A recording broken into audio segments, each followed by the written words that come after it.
One sure sign that spring is on the way is when Nigel slowly increases his nap time. This little guy did give me a little bit of a scare this afternoon, but eventually I was able to get him up from his nap.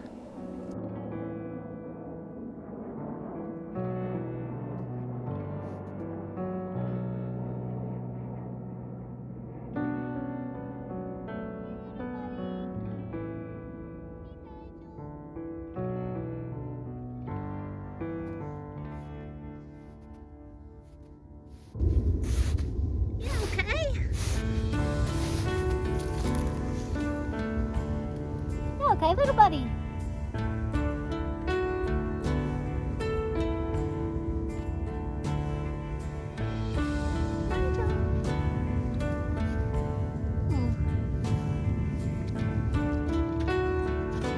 Stiff. You okay? Nigel?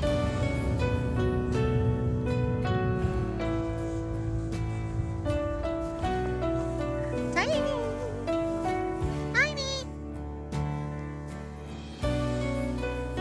Where are ya? Tiny!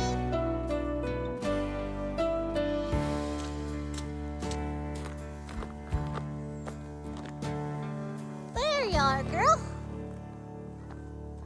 How'd you get up there? It looks like Tiny was also enjoying this nicer spring weather by taking a nap on top of her giant hay pile.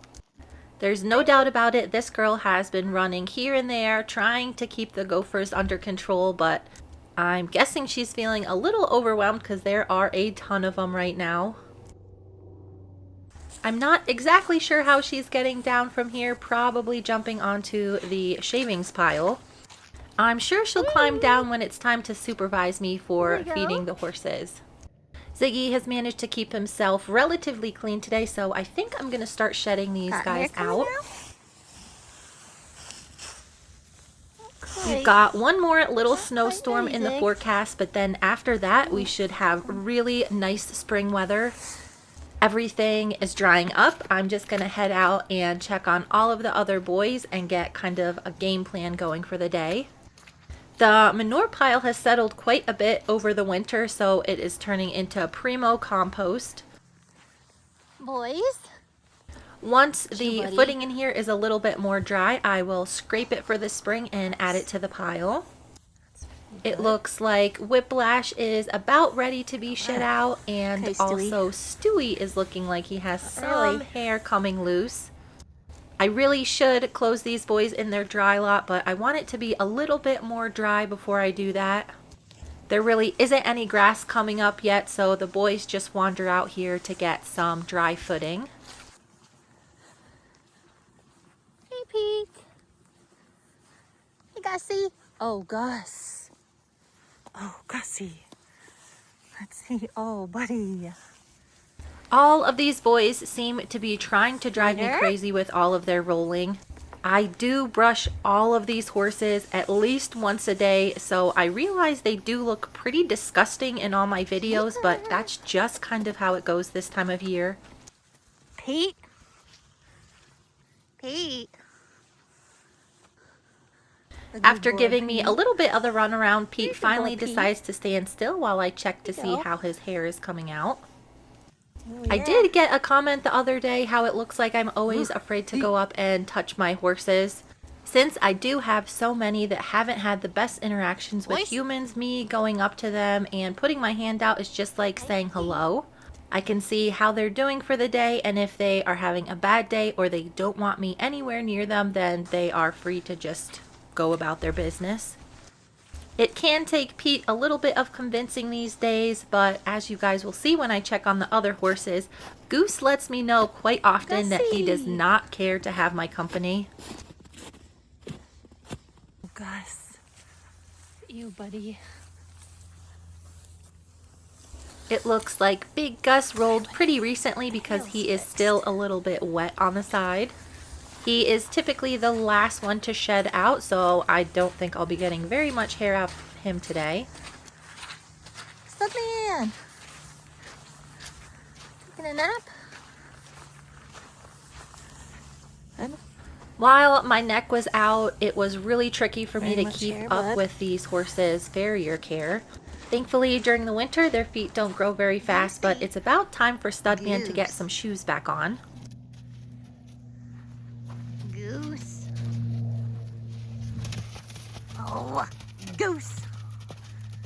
Like I said earlier, Goose typically does not really care to hang out with humans. He would be fine if I turned him out on a big pasture and he never saw me again. Goosey. He is kind of a reactive horse on his own, and I know his previous owners did have a lot of trouble halter breaking him. That is why he was at the sale. So I can't really say what happened to him before I got him, but it probably didn't help his attitude any. Goosey. Let me see you, buddy. He is pretty sour to humans and does take quite a bit of convincing for me to be actual friends with him.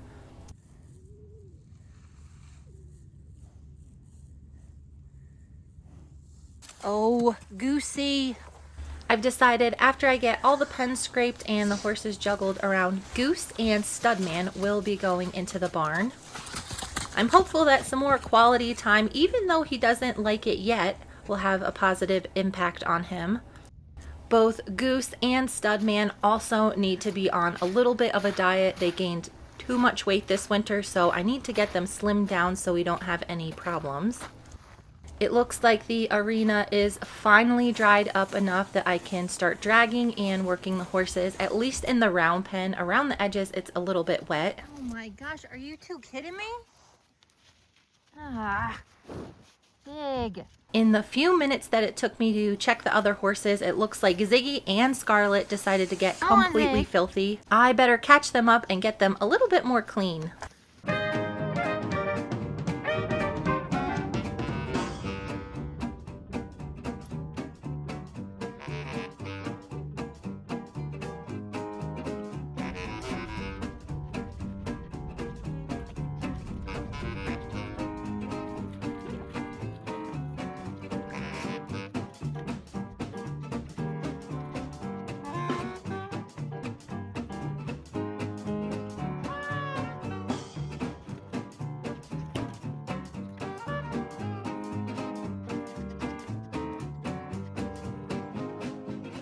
Compared to pretty much all of the other horses, Ziggy is the worst at standing tied.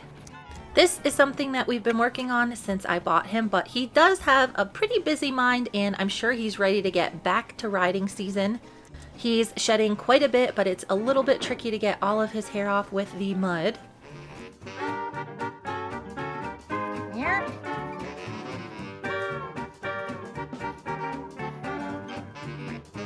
Big. There. Come on. Come on.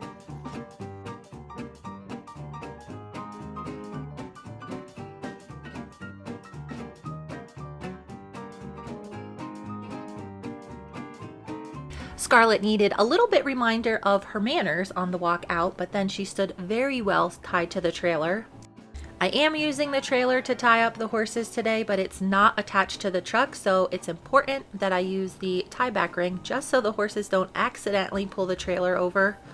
It's unlikely to happen, but it would be a gigantic mess if that were to occur.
Really, for the first time getting caught up for the spring, these boys are all doing really good. Of course, all of these boys have been handled a lot, even though some of them I do not ride very often. I spend quite a bit of time getting these guys brushed up and back into shape in the spring. I observe everything that's going on with them. I noticed that Gus was holding one of his front feet a little bit weird, and he did have a gigantic rock in it. All of the horses are barefoot over the winter so they can wear down their feet naturally. This time of year, during mud season, they do tend to slip and slide around a lot, and that can really wear down their feet in a different sort of way. It looks like Gus is nowhere near losing his winter coat. His coat is very bristly. It's a lot different than the other horses. I did do a little bit of a video showing some curly horses, and I'm starting to wonder if maybe Gus has a little bit of the curly gene. There's actually two different genes combined that cause the really curly coat, so it's very possible that he has just one of them. His sire was a registered quarter horse, but his mama was a grade ranch mare, so there's a very real possibility that he does have some of that curly gene slipped in there. I'm just going to put these three boys in their still pretty muddy dry lot while I work the arena. It took me about 30 minutes to get the job done. I made sure to get really good inside the round pen. The footing does still feel a little bit soft in places, so today will be a good day for a test run with Prim. Whoa, sorry, buddy. Sorry, Nigel. It's getting a little bit late in the day, but with the weather being so nice, I'm going to take full advantage of being out here until it's dark. I still haven't seen Tiny, so I'm just going to open up this tarp in case she wants to slide down this way. Tiny! Come on, Tiny! Before I get Prim out for the day, I am going to clean the stalls in the barn and put some new bedding in. I have been bringing Scarlet and Ziggy in for the night in hopes that they stay a little bit more clean. I have made some plans for this spring and summer that does require me to actually ride the horses, so I'm in a little bit of a crunch time to get someone respectable to take to some clinics and a few special trail rides. For those of you guys that are new to the channel, this is Prim. She is 6 years old, and she did come from the same sale as a bunch of the other horses. She came from the same sale as Pearl, Goose, Little Gus. She was only a few $100s. As a 2-year-old, she was basically unhandled, just a little bit halter broke, but not very much. Her owners fell on some hard times, so they took her to the sale, which is a pretty common trend, unfortunately. I bought her as a grade horse, but she is a registered quarter horse, and I do have her papers now, so that was a nice surprise a few months after the sale. She has always been a very even-keeled girl. I actually saddled her not too long after I bought her from the sale. I have been holding out to start her until she was a little bit older. She is about 14.1, 14.2 right now. I had offered her for sale unstarted a few times, not very seriously. Her and Frisco Bill do get along really well, so I'm a little bit torn between selling her and keeping her just for Frisco Bill. With him being 30 years old, it's a little bit more of a what to do when I take away one of his girlfriends these days. Frisco is also the reason that Prim hasn't been hauled off property very much. Anytime she's been somewhere, he has gone too. So this year she is going to get started, and I'm going to haul her around, and she's going to act like a more grown-up girl. Even though 6 years old is well past when most people will start their colts, it is actually about the time that they're actually mature. Prim has had all of the prep work done. She lunges, she can ground drive. I've sat on her and took her on a few tiny little rides around the round pen. She saddles up like an old pro and is all in all a very respectable girl. She really doesn't need any practice being saddled, but I need to figure out the exact right combination to use for her this year. I prefer to use these pads that are like a closed foam. They're super easy to clean and it helps prevent the spread of any fungus or bacteria between horses. They do get a little bit on the crunchy side in the winter, and that one was not laying quite right, and it did have a little bit of a bump in the seam, so I'm going to grab another pad from in the barn I can use. These cool back pads I like to use on the babies. For some reason, they just like the feel of them better. They're pretty darn soft and fluffy, and they're really easy to toss up on the horses when you're teaching them how to be saddled. The only thing that Prim probably needs a little bit of practice on is how to be patient standing tied. Because she does come into heat all spring and summer long, I don't really ever tie her out with a big group of horses, especially when there's boys present that used to be stallions. She is a typical mare and very interested in all of the boys. I really hope that Scarlet keeps her sweet temperament when she starts coming into heat.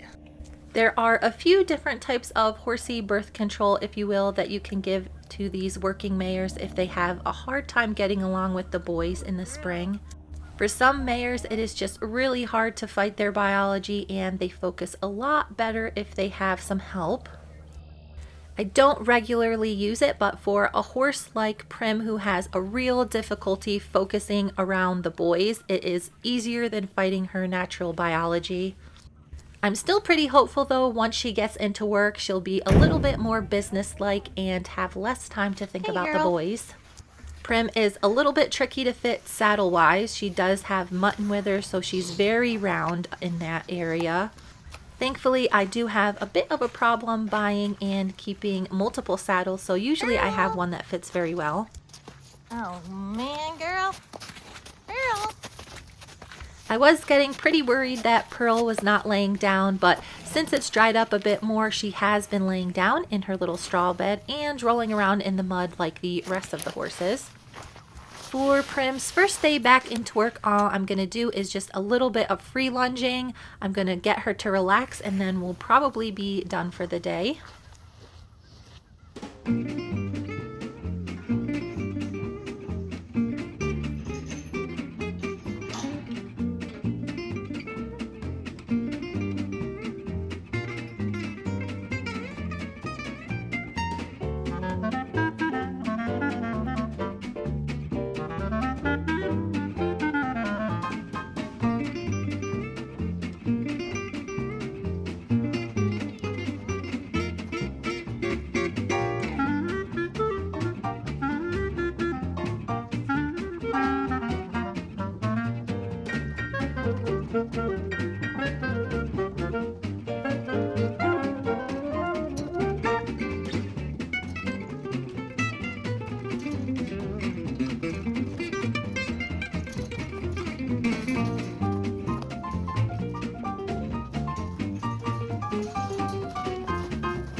Prim is a pretty no-nonsense girl. She does not buck very much, and when she does, it is a little bit ridiculous.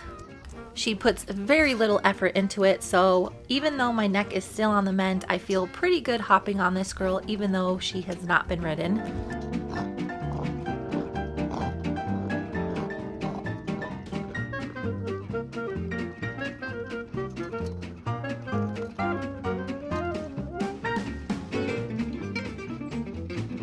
My appointment to see the spine doctor is next week, so hopefully after that I should be cleared to do some riding. Prim made sure to show off her fancy figure to all of the boys that were watching. Because she is pretty out of shape, it only took about 15 minutes for her to really calm down. After a few more spins around the round pen, we should be winding down for the evening.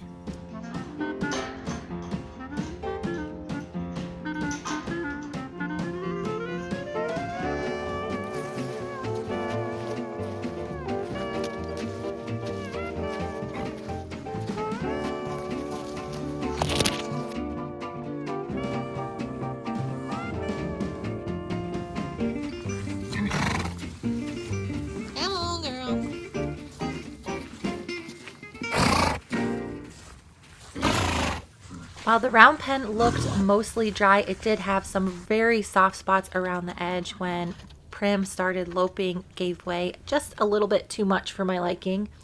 It was a good first day, but before I actually ride her, I am going to make sure the footing is perfect. I don't want any accidents happening while I'm riding her in the round pen. Believe it or not, it is going to get up in the 60s next week, so it shouldn't be long before the marina is perfect. My plan was to also get Stewie picked up today, but then I decided maybe I should get Pete. I've been really thinking a lot lately about the number of horses I have and how best to move forward. I really do not have any more room for permanent residents, so I think maybe this year if I do get some more horses, they will be young, unstarted ones. I feel like it's better to get them before they're messed up and set them up for a bright future instead of having to buy them and then fix them. While I was trying to catch Pete, Whiplash decided that he was just too close to me and he gave a little warning kick, which is unacceptable in my book. I don't have to reprimand these horses very often, but when it is called for, I definitely am not shy about it. I also caught a glimpse of one of our robin friends coming back for the year. I've got a few more little robin houses that I'm setting up. Hopefully it'll keep them out of the tongue of my trailer. After getting a little bit of a scare from Whiplash, Pete was certain that he did not want to get caught today. Thankfully, all of the time I've spent with him this winter has made it a lot easier to approach him without too much running around. Last year, Big Gus was in here, and both these two are pretty hard to catch, and I think it was making it harder for Pete. Even though I've had him for so long, he still gets very scared when I catch him. I do have to use a neck rope on him before I put his halter on, otherwise he would just spin around and run away. Hopefully you guys can see how nervous Pete is just getting haltered. He has come a long way since I bought him, but he still gets the scares where a normal horse really shouldn't.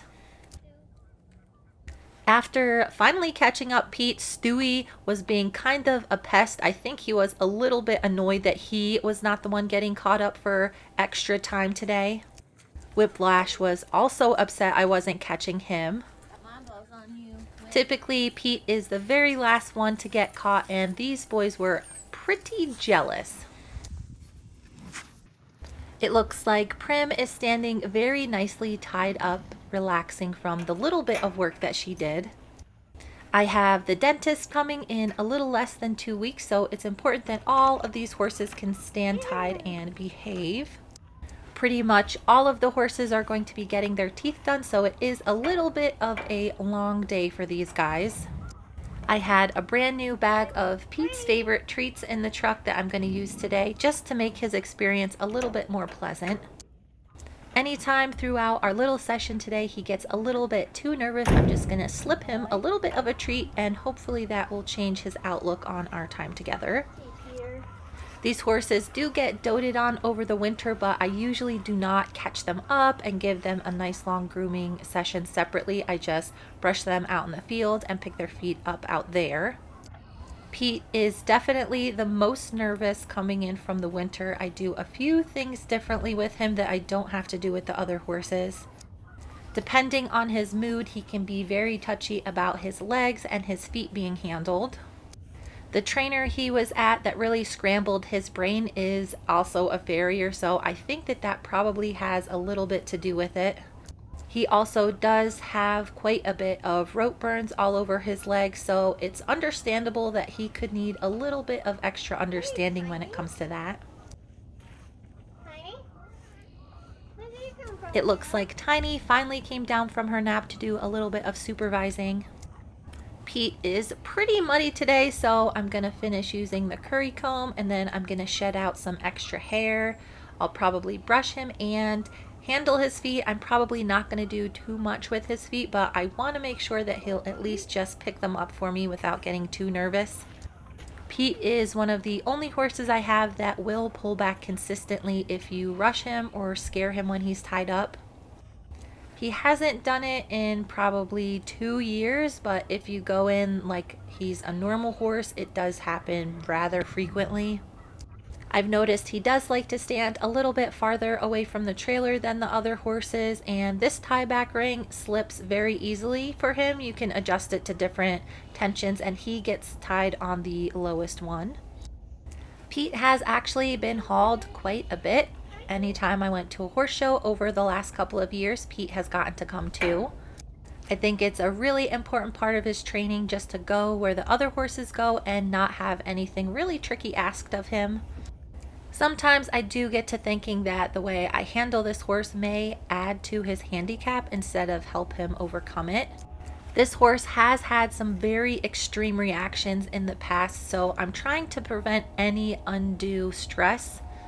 I won't ever be selling him, so I'm not too concerned with getting him started and riding him and moving him on his way.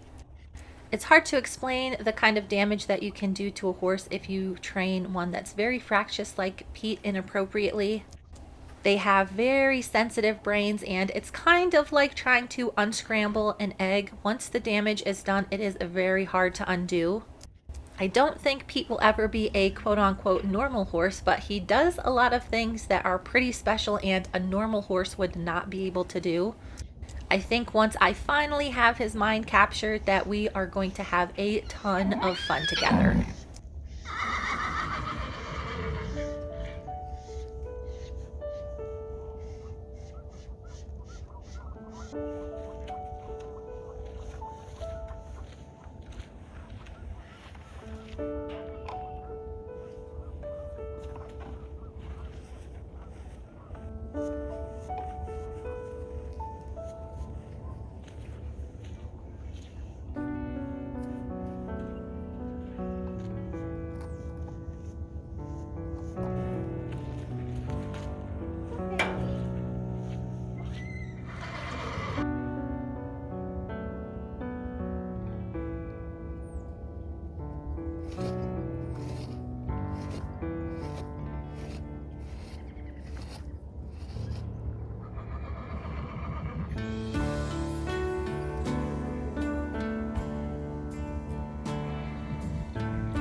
While I was finishing brushing up Pete, I noticed something on his forehead that I had to show you guys.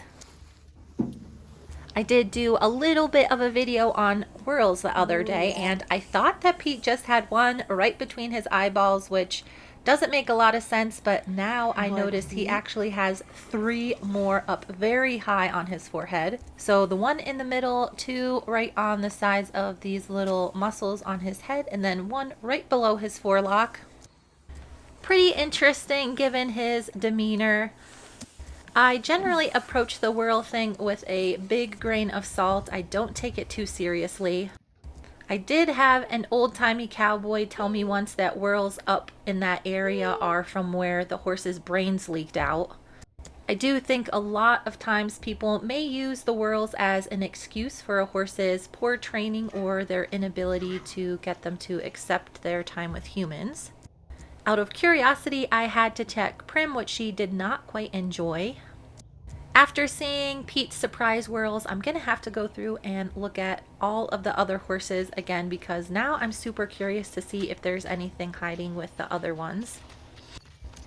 Thank you guys so much for watching, and stay tuned for the next video.